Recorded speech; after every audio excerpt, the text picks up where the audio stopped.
Om Swastiastu.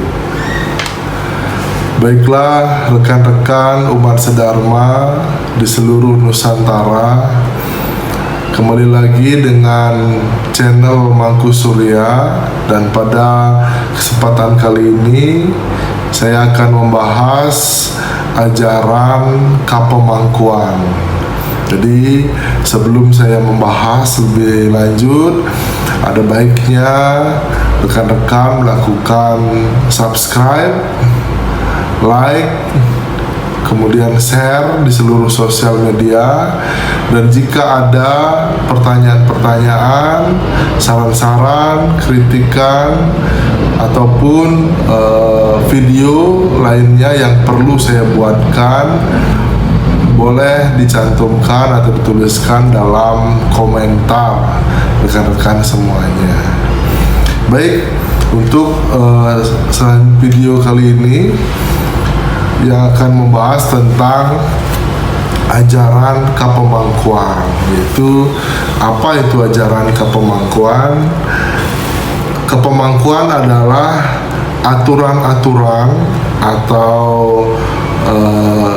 norma-norma yang harus dijalankan oleh seorang pemangku dalam menjalankan tugasnya. Jadi Kapemangkuan merupakan aturan main.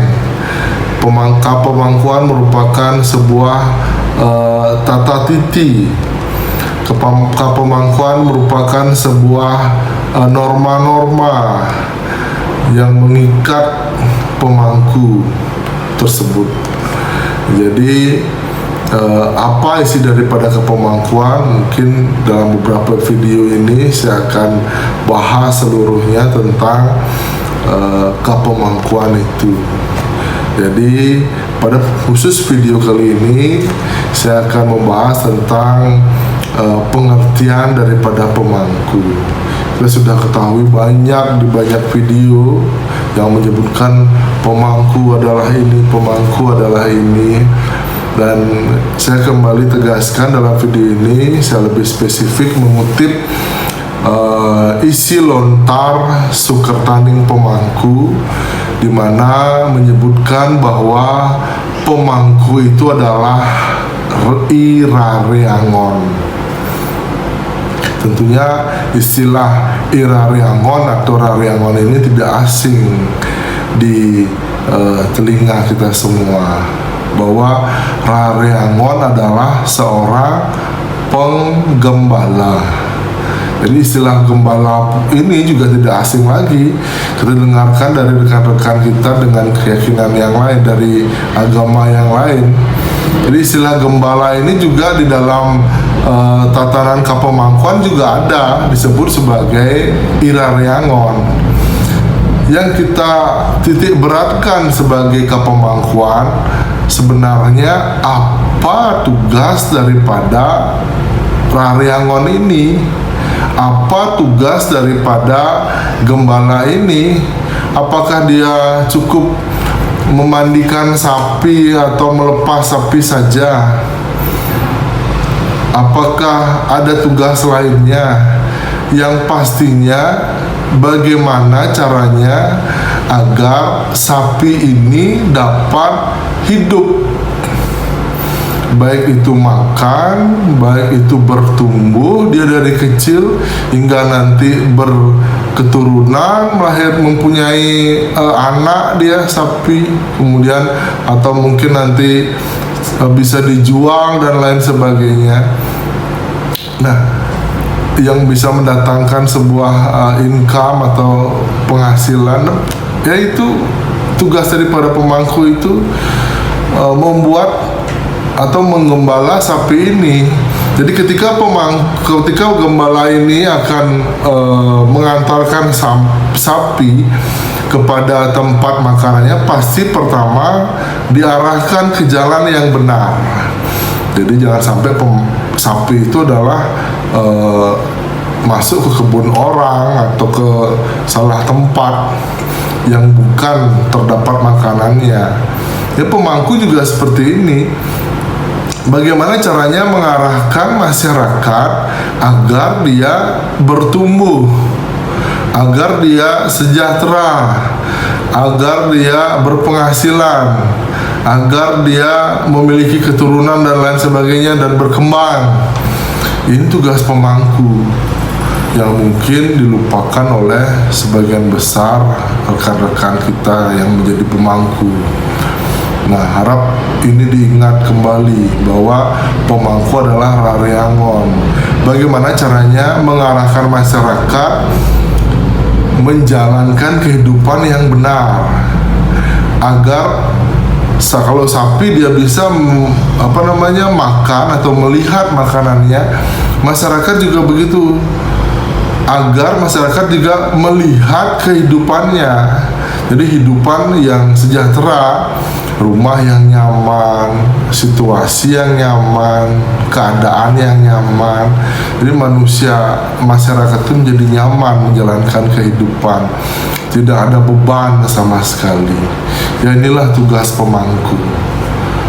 Kemudian itu dalam lontar Sukataning pemangku. Kemudian kalau kita cari di dalam sebuah kamus bahwa pemangku berasal dari kata pangku, itu berasal dari bahasa Jawa kuno atau bahasa Kawi.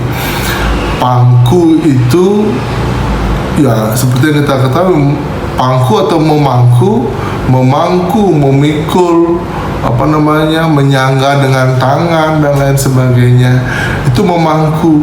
Jadi tugas pemangku itu juga ada dua secara skala, itu adalah memangku masyarakat, yaitu kita sebut sebagai Raryangon tadi, yaitu mengarahkan masyarakat untuk menjalankan kehidupan agar menjadi sejahtera dan nyaman, tentram, aman dan damai. Itu secara skala. Kemudian secara niskala itu tugas pemangku, yaitu memikul atau memangku ide betara. Nah, ini maksudnya apa? Memangku ide betara, apakah dipanggul seperti ini atau bagaimana? Jadi kita ketahui bahwa ide betara atau Tuhan atau ide Sang Hyang Widi adalah sumber daripada segalanya. Segalanya loh ini. Bukan sumber makanan saja, bukan sumber pengetahuan saja, sumber daripada segalanya. Pertama adalah sumber kesucian yang berkaitan dengan pemangku. Bagaimana caranya pemangku agar memikul sumber kesucian itu? Otomatis pemangku mengarahkan masyarakat untuk hidup yang suci. Misalkan penggunaan barang-barang, misalnya ember sebagai tempat air di dapur, jangan dipakai di kamar mandi, yaitu menjaga kesucian. Letak pelinggih atau tempat suci lebih tinggi daripada kamar tidur, itu misalkan. Jadi kesucian tersebut yang harus diberikan kepada pemangku, karena pemangku sebagai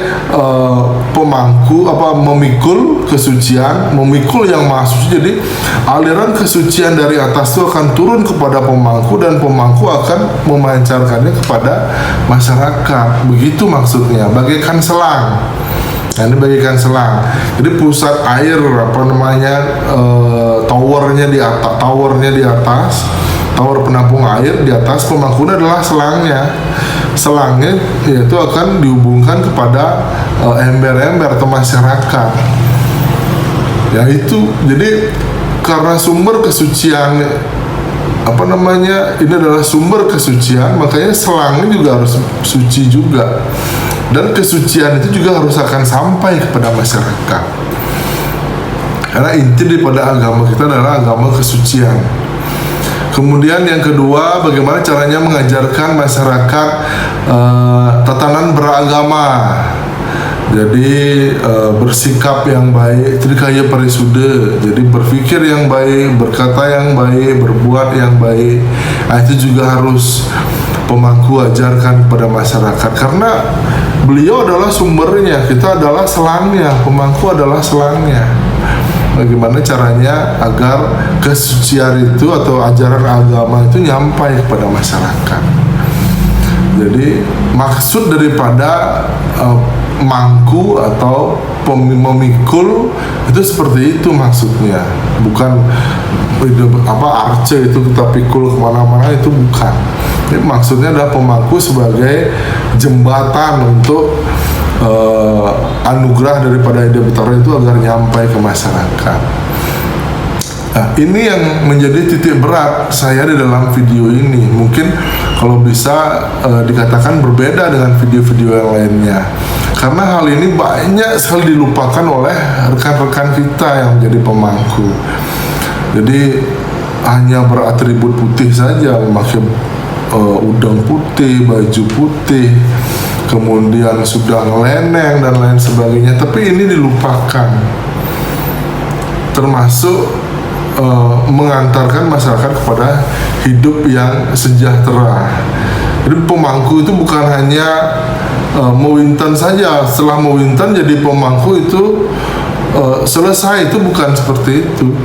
Jadi mewinten itu adalah sebagai syarat saja menjadi sebuah pemangku. Itu yang dijelaskan di dalam keputusan Mahasabha PADI nomor 5 tahun 68. Jadi syarat menjadi pemangku adalah mewinten. Setelah mewinten baru dikatakan sebagai pemangku.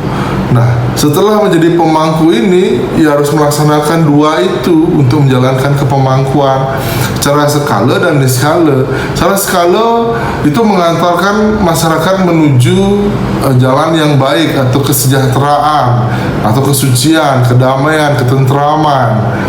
Itu mengantarkan. Kemudian yang kedua secara niskala sebagai memikul Ida Betara, itu memikul Ida Betara agar seluruh kesucian sampai kepada masyarakat, seluruh anugerah yang besar sampai kepada masyarakat, seluruh yang maha, yang sumber dari segalanya ini agar sampai ke masyarakat.